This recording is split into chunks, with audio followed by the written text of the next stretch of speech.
August 21st, 2017, the US experienced its first total solar eclipse in 38 years.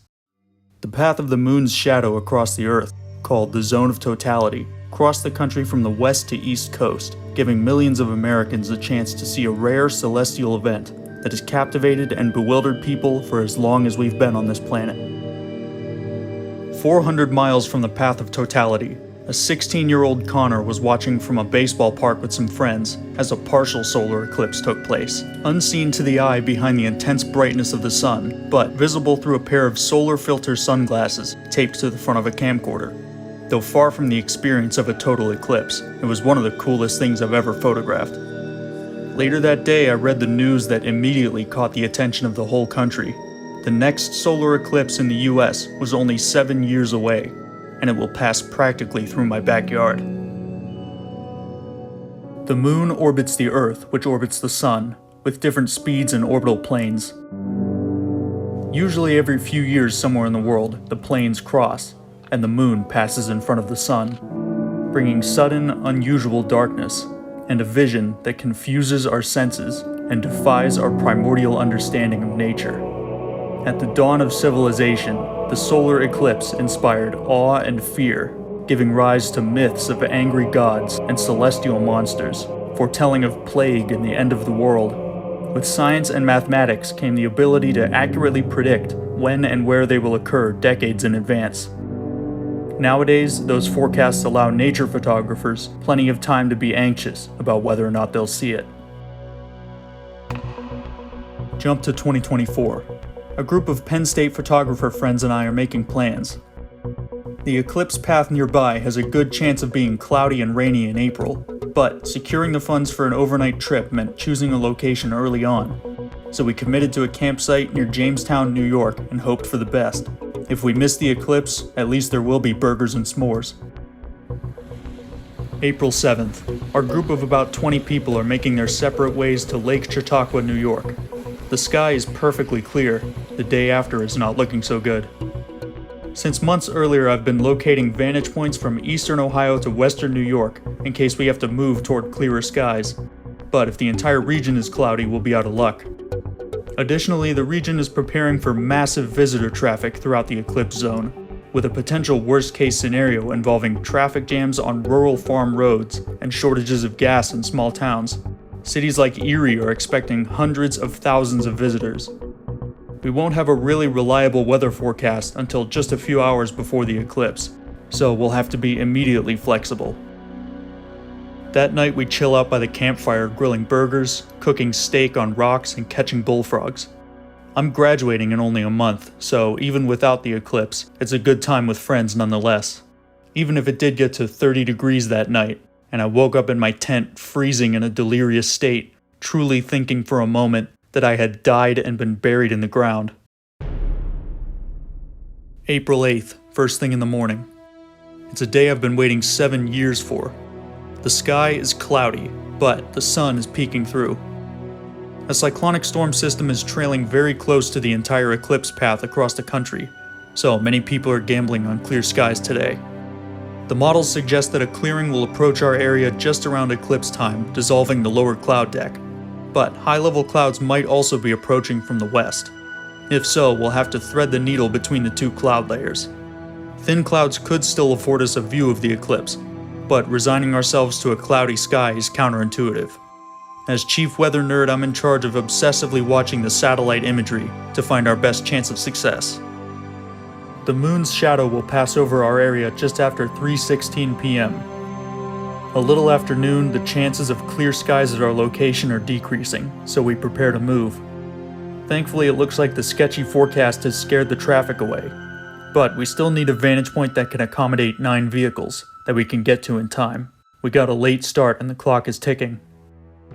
2 p.m. The clouds are starting to dissolve in northwest PA. Hoping the clearing trend holds, I make a Hail Mary throw for a reservoir on the state line, southeast of the town of Northeast, and we hit the road. At 2:30, the caravan arrives to see partially blue skies moving in. Fortunately, the clouds in the area are generally thin enough that we can see the sun, and see that the eclipse has begun. With time running short, it looks like we threaded the needle after all. The excitement is building. A total eclipse is safe to look at with the naked eye, but the partial eclipse before and after is tricky. With a clear sky, the sun would look bright and typical, but you might notice that you can look at the sun without immediately being forced to look away. This is of course a bad idea, as the sunlight is weaker but still burning your eyes. Through a certified solar filter, you can safely view the sun and even make out the dark sunspots on its surface.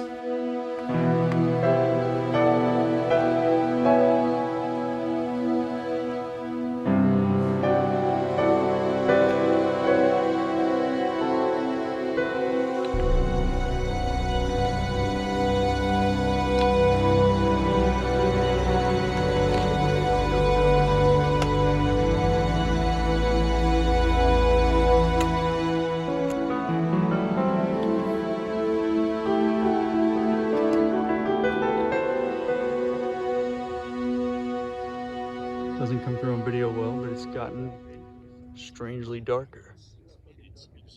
A few minutes to go, and things are starting to look strange. It's subtle but unmistakable. Doesn't come through on camera, but it looks weird out here. This is weird. Never experienced this before. The sunshine feels weak, and the world has taken on a dim, rusty cast.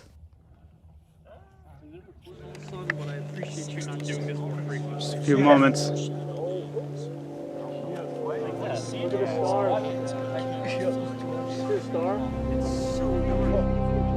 3:16 p.m. and twilight falls on the western sky. Wait, actually, you can see stars.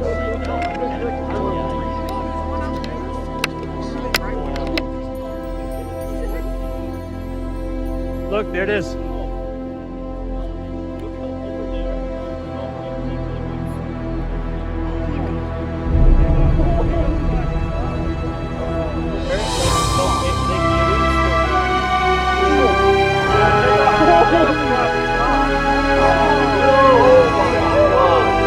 You can see the solar flares come off the sun.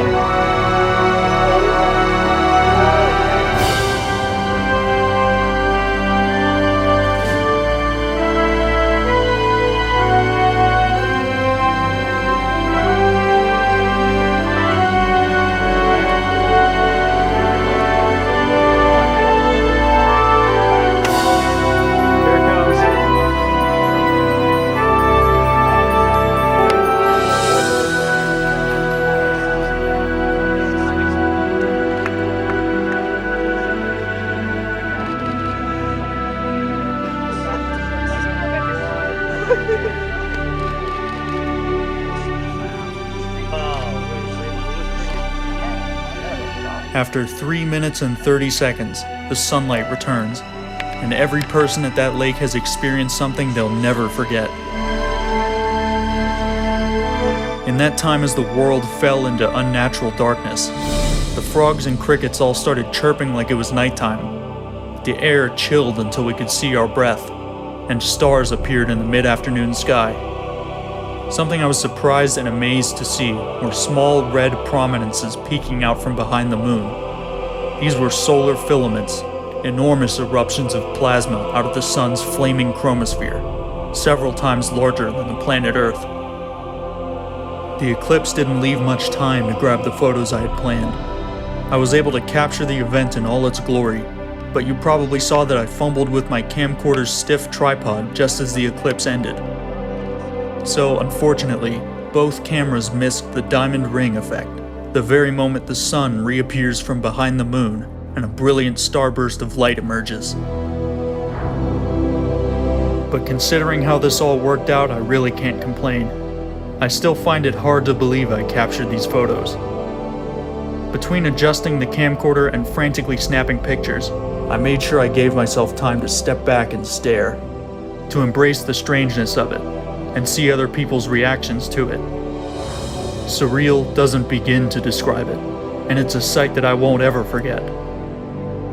On a personal note, it was one of the last big benchmark events before I graduated from college, and I'm glad I had the opportunity to share it with my friends.